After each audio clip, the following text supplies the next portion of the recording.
distance, and they say, look, you guys shouldn't be flaring at all. I mean, the law is you shouldn't flare. Now you want money to stop flaring? Carbon trading, Asime Asuoka, a PhD student in Canada, carbon trading reflects one of the worst forms of neoliberal fanaticism and attempts at re-legitimating corporate rule experience in the past decades. And we see that in Durban. This is where my own rubbish goes. It goes into an environmentally racist dump. It's the biggest dump in Africa. It's called Bosasa Road. In Durban, in the Clare Estate neighborhood, we've got traditions of lower middle class, and working class Indian areas and the mixed race, so-called colored areas.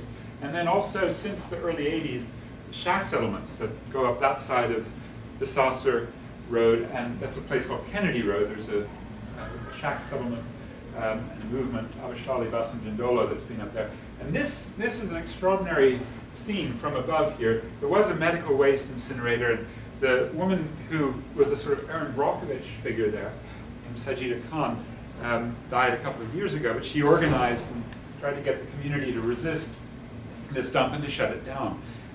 And the problem was that they were going to, and the ANC, the ruling party, said they were going to shut it down. But then came the World Bank, and this WSSD was a crucial moment when the World Bank visited and said, you know, you've got all this methane in this dump. It's all this rotting rubbish. South Africans haven't got to the point of separating organics and trying to recycle and get to a zero emissions base, but maybe we will. But in the meantime, all this methane's coming up, and so you need to capture it, turn it into electricity, and you need to then feed it back into the grid, but it's too expensive. It costs about $15 million, and if you do that, you're going to have expensive electricity, and Eskom provides it really cheap, so we're not going to do the job. Until the World Bank says, no, come on in, and we'll give you the $15 million. We'll kind of each year you'll get a chunk of it. And then we can sell the emissions reductions that you're getting from this methane off to Shell and big companies so they can keep their polluting, but it'll be a win-win. Everybody's happy. Well, we weren't really happy, and for Sajida Khan, who died after a big struggle and died of cancer after getting it twice from the dump, at least was able to rebuff the World Bank as an investor initially, but it is now on the markets at 14 euros a ton. So it's a big problem, and those that will come to Durban in November will see this as one of the sort of sites of struggle around global climate policy. Another one that is extremely important was in Cancun on everybody's lips, and it was a source of enormous controversy and politicking, was REDD, the Reducing Emissions Through Deforestation and Forest Degradation. So attempts to, again, buy some forest space, buy some conservation. And yet, as Tom Goldtooth of the Indigenous Environmental Network shows in a lot of his work and other backing research, like that Mount Elgon case I showed you, have already caused land grabs, killings, violent evictions, forced displacement, violations of human rights, threats to cultural survival, militarization, servitude. So another sort of enclosure process that ends up being hotly contested. In Africa, the problem will become more important, I think, even than in Cancun, because of particularly an exceptionally talented organizer who was a deputy environment minister who won the Right Livelihood Award and then the Nobel Peace Prize, Wangari Maathai, who supports it because she would want money for tree planting. She's extremely well known for her Green Belt movement. And yet, as this climate justice movement puts it, there's very little you can do to reform this REDD structure in ways that would make it more legitimate to get indigenous rights, full prior and informed consent, as the UN DRIPS conference and treaty is allowed. No chance to keep REDD out of the carbon markets. No chance to define forests in REDD as forests, not timber plantations. And the divisiveness is very tragic. So I think looking to CJ for some of the signals on what should be done about CDMs and REDD in particular will be important. Not to the guys who want to make money financing. And just a little commercial break here for Robert Zellick, so you sort of know the caliber of people we're dealing with. Very powerful and destructive people, I would argue. So this isn't a formally academic input, but you should know that the World Bank running REDD, running the Green Climate Fund as an interim trustee, running numerous carbon funds and climate funds and renewable energy funds, but really funding, including in South Africa, the Medupi plant, $6.3 billion last year, up from $1.6 billion of fossil fuels. $3.75 billion to Medupi, the biggest loan ever, project loan, and it's going to be the 4th largest coal-fired power plant in the world. Commodity export production, terrible for the environment. More resource curse, we've already kind of gone through that, the part and parcel of that whole politics. And then carbon trading promotion. So would you trust this man to run all of these things in an environmentally sustainable way? I would. Here's why. His qualifications. He took over the World Bank presidency after Paul Wolfowitz, remember him? Architect of the Iraq War. He was fired for nepotism. And before that, Zellick came to the bank from Goldman, where he was basically the chief international guy, which didn't do the world economy a lot of good in that period. Nor did being the number 2 at the Bush State Department in 2005-2006. So he didn't resurrect U.S. leadership in world democracy and security. Nor did he do very well at the U.S. as a U.S. trade rep. He was the main official in the U.S. to work with the World Trade Organization, 2001 and 2005. What came of his stubbornness at Cancun in 2003? He broke it, and that cul-de-sac that Zellick drove, and I don't even want to talk about his bilateral work, which was absolutely brutal to many small countries. Before that, why he got that big job was he did a wonderful job counting votes in Florida. He was James Baker's main assistant when a little banana republic election happened, and they had to kind of recount in certain kinds of ways. So that was Zellick doing a lot of that. Before that, Enron hired him as a senior political advisor. Before that, he signed that famous letter as an original founder of the Project for a New American Century. That was the letter to Bill Clinton that said, got to invade Iraq. And this was about Al-Qaeda in Iraq, right? What was the relationship between Al-Qaeda and Iraq? The letter Q, did somebody say? I don't think they couldn't find much else than that. So anyway, so big mistake there, big war, a million people dead. Before that, he was number 2 at an institution, Fannie Mae, which is the Federal National Mortgage Association in the US, which some of you know is a little bit implicated in something called a subprime mortgage crisis that destroyed world finance. Before that, his other financial training, in the 1980s, he was one of the top officials in the US Treasury on financial institutions when it was a savings and loan, a building society crash that wiped out this entire institutional structure of small lenders for housing. So, yikes, he's destroying everything that he's in charge of. So the climate, world economy, South African economy. There's only one way out of this. So I'll give you a quick rundown of what I think CJ is all about. But before that, who's really doing the climate protection that we're going to have?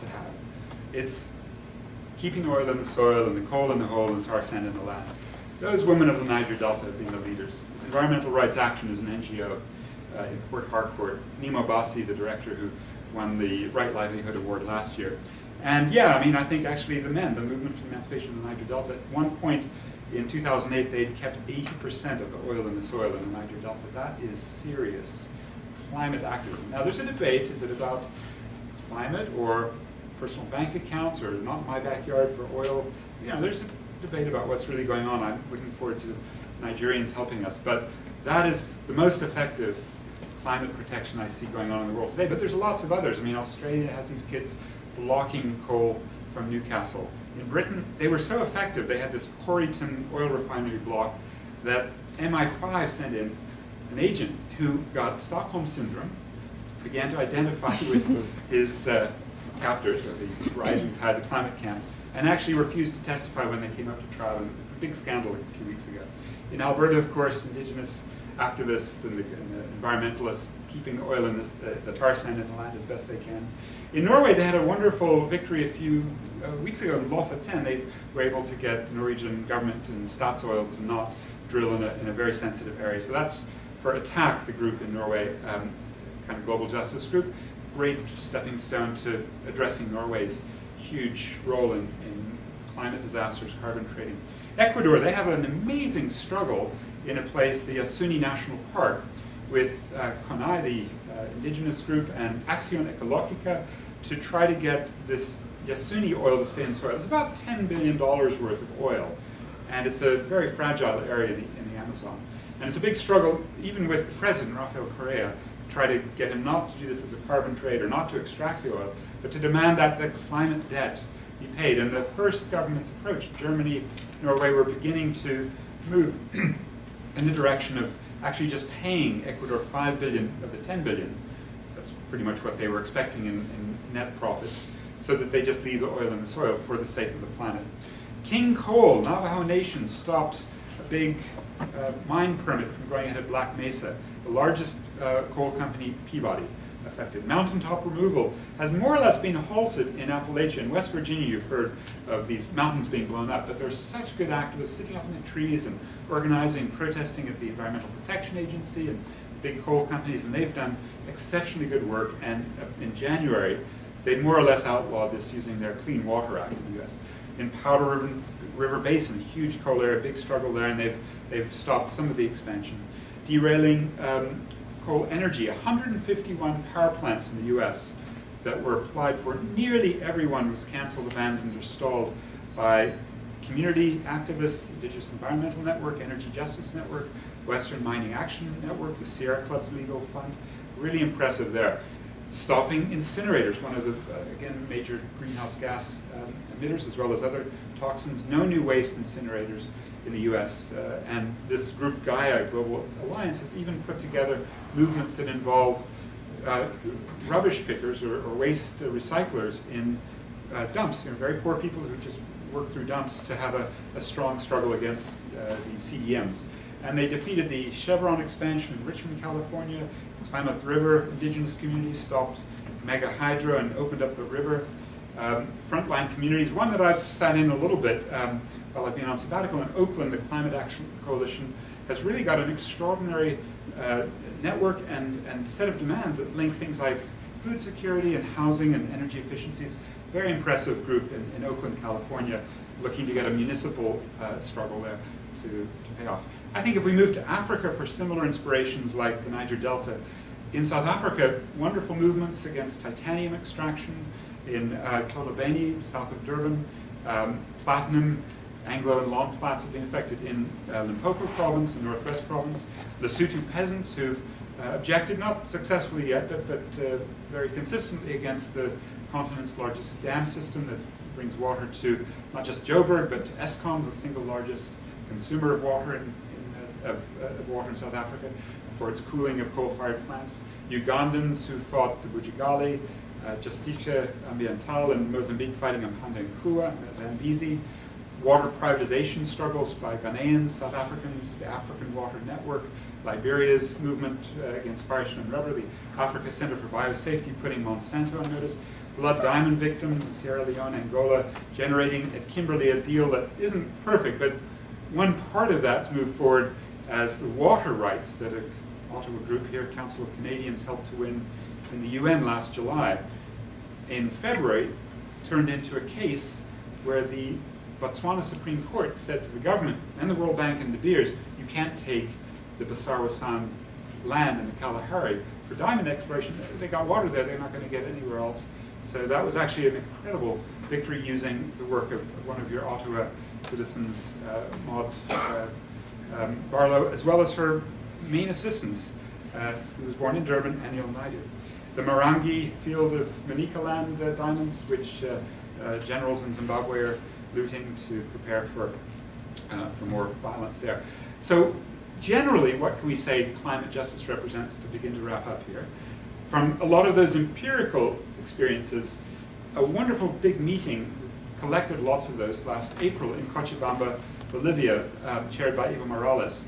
So this Cochabamba meeting, or Cochabamba platform, as Tony Clark of Polaris Institute in Ottawa puts it, or maybe even a Cochabamba protocol against the old Kyoto Protocol, carbon traded as it is, or against whatever Copenhagen-Cancun mix is coming up in Durban. So a Cochabamba protocol, what would it include? 50% reduction of greenhouse gases by 2017. Stabilizing temperature rises to 1 degree and 300 parts per million. 350.org, prepare to change your name. Acknowledging the climate debt, right? That's the big climate debt that we've talked about. Full respect for human rights and the inherent rights of indigenous people, as well as a universal declaration of Mother Earth rights. Then we've got the International Court of Climate Justice, a big tribunal that has to be set up to punish Washington and Ottawa. Rejection of carbon markets, rejection of the commodity